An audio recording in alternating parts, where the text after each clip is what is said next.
आपलं शहर आता स्मार्ट होतंय. मग तुम्ही कधी स्मार्ट होताय? स्मार्ट न्यूजचे यूट्यूब चॅनल सबस्क्राईब करा, स्मार्ट बना. नोटिफिकेशनसाठी बेल आयकॉनवर क्लिक करा. बेळगावकर खवयांसाठी नवे ठिकाण देसी धाबा. मित्रांनो, बेळगावकरांची खवेगिरी म्हणजे एकदम लाजवाब. शुक्रवार पेठ टिळकवाडी मेन रोड येथे सुरू झाला आहे देसी धाबा. अस्सल देसी चवींचा देसी धाबा म्हणजे खवयांसाठी अनोखी पर्वणीच.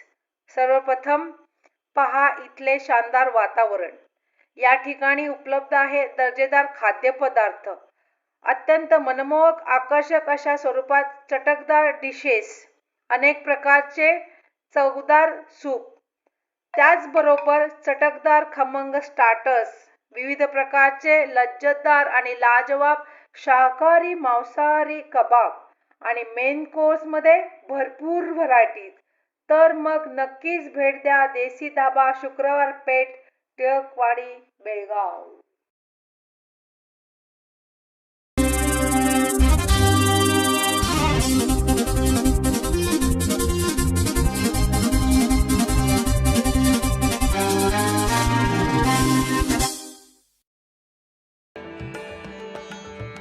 BS चन्नबसप्पा अँड सन्स यांचे डबल डिस्काउंट धमाका सेल अगदीच जोरात चालू आहे. साजरा करा श्रावणोत्सव. भेट द्यायला विसरू नका. येणाऱ्या सणासाठी सूट आणि विशेष सूट मध्ये saris, ladies wear, mens wear, kids wear आणि होम फर्निशिंग्स खास तुमच्यासाठी, तेही सर्वात कमी किमतीत. फक्त BSC textile mall, Tilakwadi, Belagavi मध्ये. कापड म्हणजे BSC. नमस्कार. स्मार्ट न्यूजच्या आजच्या बुलेटिनमध्ये आपलं स्वागत. संयुक्त राष्ट्रांच्या महासभेत भारतीय डिजिटल क्रांतीचा गौरव. काही वर्षापासून भारतात डिजिटल क्रांतीचे वारे वाहू लागले आणि ग्रामीण भागातही डिजिटल व्यवहार पोचले. सरकारी अनुदान, विविध शासकीय सुविधांचे लाभ थेट लाभार्थ्यांच्या बँक खात्यात मिळणे शक्य झाले. जनधन योजनेमुळे कोट्यवधी लोकांची बँक खाती उघडली गेली. भारतात झालेल्या या डिजिटल क्रांतीचे गोडवे आता थेट संयुक्त राष्ट्रांच्या महासभेत गायले गेले आहेत. संयुक्त राष्ट्रांच्या महासभेचे अध्यक्ष डेनिस फ्रान्सिस यांनी सांगितले की मागच्या 5 वर्षात स्मार्टफोनच्या सहाय्याने भारतातील 80 कोटी लोकांना गरिबीतून बाहेर पडणे शक्य झाले आहे. वर्तमान आणि भविष्यातील पिढ्यांसाठी भुकेचा प्रश्न सोडवण्याच्या दिशेने प्रगतीचा वेग या विषयावर बोलत असताना फ्रान्सिस यांनी डिजिटलायझेशनमुळे भारतीय ग्रामीण भागाचा विकास झाला असल्याचे सांगितले. तसेच पंतप्रधान नरेंद्र मोदी यांचे देखील कौतुक केले. पंचगंगेच्या पुरात ट्रॅक्टरसह 8 जण बुडाले. कोल्हापूर जिल्ह्यातील बसवाड अकिवाट मार्गावर पुराच्या पाण्यात ट्रॅक्टर उलटून मोठी दुर्घटना घडली आहे. ट्रॅक्टरमधील 8 जण वाहून गेले आहेत. यापैकी 3घांना वाचवण्यात यश आले आहे. वाहून गेलेल्या व्यक्तींचा शोध सुरू आहे. मिळालेल्या माहितीनुसार कोल्हापूर जिल्ह्यात सध्या पावसाची संततधार सुरू असल्याने पंचगंगा नदीला महापूर आला असून नदीने धोक्याची पातळी ओलांडली आहे. शिरोळ तालुक्यातील बसवाड गावालाही चोहीबाजूने पुराच्या पाण्याने वेढा घातला आहे. अशातच गावाला होणारा पाणी पुरवठा करण्यासाठी गावातील काही नागरिक ट्रॅक्टरमधून विद्युत पंप सुरू करण्यासाठी जात होते. या ट्रॅक्टरमधून 8 जण प्रवास करत होते. त्याचवेळी बसवाड अकिवाट मार्गावर पुराच्या पाण्यात अचानक ट्रॅक्टर उलटला. त्यामुळे ट्रॅक्टरमध्ये बसलेले 8ही लोक पाण्यात बुडाले. यापैकी 3घांना वाचवण्यात यश आले आहे. नाकातोंडात पाणी गेल्याने त्यांना तातडीने उपचारासाठी रुग्णालयात दाखल करण्यात आले आहे. बुडालेल्या व्यक्तींचा शोध घेण्यासाठी NDRFचे पथक रवाना झाले आहे. या घटनेनंतर परिसरात नागरिकांनी मोठी गर्दी केली होती. परराज्यातून श्रीमूर्ती दाखल होण्यास प्रारंभ. बेळगाव शहरात परराज्यातून गणेश मूर्ती दाखल झाल्या असून सार्वजनिक मंडळांच्या मोठ्या मूर्ती देखील दाखल होण्यास प्रारंभ झाला आहे. मंडळांच्या मागणीप्रमाणे स्थानिक मूर्तिकार मूर्ती मागवत असून त्यावर रंगकाम करण्याची तयारी करत आहेत.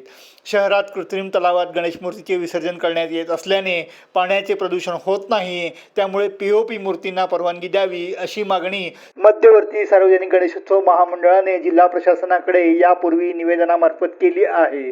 प्रदूषण मंडळ व महापालिकेने कारवाईसाठी पावले उचलली नसल्याने शहरात POPच्या मूर्ती विक्रीसाठी दाखल झाल्या आहेत. स्थानिक मूर्तिकारांना देखील POP पासून गणेश मूर्ती बनवल्या आहेत. काही मूर्तिकार परराज्यातून POP मूर्ती आणून त्यावर रंगकाम करताना दिसून येत आहेत. APMC मार्केट यार्डचा सदुपयोग करण्याची मागणी. कृषी उत्पन्न बाजार समिती म्हणजेच APMCच्या भाजीपाला मार्केट यार्डची सध्या अवस्था भकास झाली आहे. त्यामुळे सरकारने या जागेचा योग्य वापर करण्यासाठी करावा अशी मागणी काही सामाजिक कार्यकर्त्यांनी सोशल मीडियाच्या माध्यमातून केली आहे. या जागेचा वापर गोशाळेच्या उभारणीसाठी अथवा खेळांसाठी करावा, जेणेकरून येथील मोठे गाळे मुलांना खेळ खेळण्यासाठी वापरता येतील असे मत व्यक्त करण्यात आले आहे.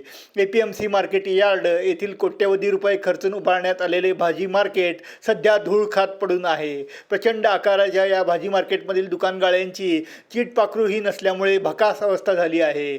निर्मनुष्य असलेल्या या भाजी मार्केटमध्ये फेरफटका मारला असता येथील गंभीर परिस्थिती सामोरी येत आहे. प्रशासनाने याकडे लक्ष पुरवावे अशी मागणी नागरिकातून होत आहे. येळ्ळूरमधील लक्ष्मी चौकाच्या सुशोभीकरणाला सुरुवात.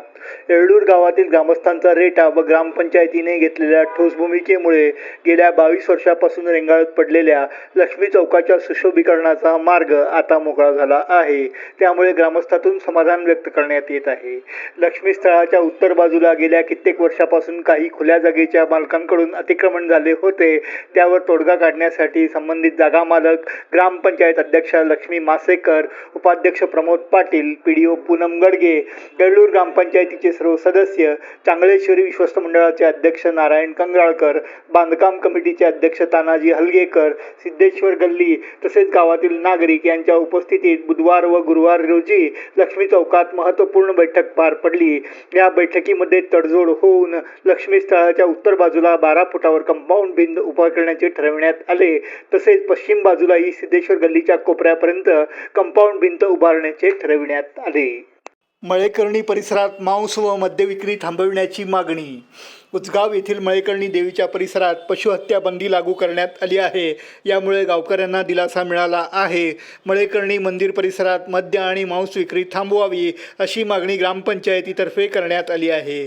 या मागणीचे निवेदन गुरुवारी जिल्हाधिकारी मोहम्मद रोशन, जिल्हा पोलीस आयुक्त ॲडा मार्टिन मारन्यांग यांना देण्यात आले. गावकऱ्यांच्या पुढाकाराने पशुहत्या थांबविण्यात आली आहे. यापुढेही ती कायम ठेवण्यासाठी प्रशासनाने अधिकृत आदेश जारी करावा. परिसरात होणारी मांस विक्री थांबवावी. प्रत्येक शुक्रवारी, मंगळवारी पोलीस बंदोबस्त ठेवावा अशी मागणी करण्यात आली. यावेळी दयानंद स्वामी, ग्रामपंचायत अध्यक्षा मधुरा तिरसे, उपाध्यक्ष बाळकृष्ण तिरसे, सदस्य यादव कांबळे, LD चौगुले, गजानन नाईक आदींसह ग्रामपंचायत सदस्य उपस्थित होते. राष्ट्रीय महामार्ग कामकाजाबाबत राज्यसभेत माहिती जाहीर. राज्यसभेचे खासदार इराण्णा कडाडी यांनी राज्यसभेत विचारलेल्या एका प्रश्नाला उत्तर देताना केंद्रीय रस्ते व महामार्ग मंत्री नितीन गडकरी यांनी कर्नाटकात सुरू असलेल्या विविध राष्ट्रीय महामार्गांच्या कामाबद्दल माहिती जाहीर केली आहे. तसेच बेळगावशी संबंधित कामांचा तपशील उपलब्ध करून दिला आहे. खासदार जगदीश शेट्टर यांची मुख्यमंत्र्यांवर टीका. राज्यातील काँग्रेसचे सरकार घोटाळ्यात अडकलेले आहे. त्यामुळे मुख्यमंत्री सिद्धरामय्या यांच्यावर राजीनामा देण्याची वेळ येईल अशी टीका खासदार जगदीश शेट्टर यांनी केली. उपमुख्यमंत्री DK शिवकुमार यांचा भाजपने सिद्धरामय्या यांना मुख्यमंत्री पदावरून हटवण्याचा प्रयत्न केल्याचा आरोप त्यांनी फेटाळून लावला व ते म्हणाले की काँग्रेस सरकार घोटाळ्यात अडकलेले आहे. मुडा घोटाळ्यात CM सिद्धरामय्या यांचा थेट सहभाग आहे. ते म्हणाले की राज्यात नाजूक परिस्थिती निर्माण झाली असून मुख्यमंत्री सिद्धरामय्या स्वतःच राजीनामा देतील अशी परिस्थिती निर्माण झाली आहे. तसेच यावेळी बेळगाव छावणी परिषदेच्या अखत्यारीतील सर्व क्षेत्रांचा समावेश महानगरपालिकेमध्ये करण्याबाबत आपण संरक्षण मंत्री राजनाथ सिंग यांच्याशी चर्चा केली असल्याचे देखील त्यांनी सांगितले. चेंबर ऑफ कॉमर्सच्या अध्यक्षपदी Sanjeev Katti Shetty. Belgaum chamber of commerce and इंडस्ट्रीजच्या अध्यक्षपदी संजीव कत्ती शेट्टी यांची तर उपाध्यक्षपदी प्रभाकर नागरमुनोळी यांची निवड करण्यात आली. मंगळवारी झालेल्या व्यवस्थापन कमिटीच्या बैठकीत हा निर्णय घेण्यात आला. यात नूतन कार्यकारिणीची निवड करण्यात आली. बैठकीच्या अध्यक्षस्थानी चेंबरचे मावळ अध्यक्ष CC होंडतकट्टी होते. नवनिर्वाचित अधिकारी पुढील प्रमाणे: संजीव कत्ती शेट्टी अध्यक्ष, प्रभाकर नागरमुनोळी उपाध्यक्ष, स्वप्नील शाह उपाध्यक्ष, राजेंद्र मुदगेकर सचिव, उदय जोशी सहसचिव आणि मनोज कुमार मत्तिकोप हे कोषाध्यक्ष म्हणून निवड करण्यात आले आहेत. CC होंडतकट्टी यांच्या हस्ते नूतन पदाधिकाऱ्यांचे पुष्पगुच्छ देऊन अभिनंदन करण्यात आले. युवा समितीतर्फे गर्लगुंजी येथे शैक्षणिक साहित्य वितरण. महाराष्ट्र एकीकरण युवा समितीतर्फे गुरुवारी खानापूर तालुक्यातील सरकारी मराठी मुलींची शाळा गर्लगुंजी, सरकारी मराठी मुलांची शाळा गर्लगुंजी, सरकारी मराठी शाळा निडगल, सरकारी मराठी शाळा बरगाव, सरकारी मराठी शाळा निडगल आदी शाळांमध्ये शैक्षणिक साहित्याचे वितरण करण्यात आले। यावेळी विद्यार्थ्यांना मार्गदर्शन करताना पांडुरंग सावंत यांनी आपले विचार व्यक्त केले। प्रारंभी वायम पाटील यांनी स्वागत व प्रास्ताविक केले। खानापूर तालुका महाराष्ट्र एकीकरण समितीचे अध्यक्ष गोपाळ देसाई यांनी युवा समितीच्या उपक्रमाबद्दल समाधान व्यक्त केले।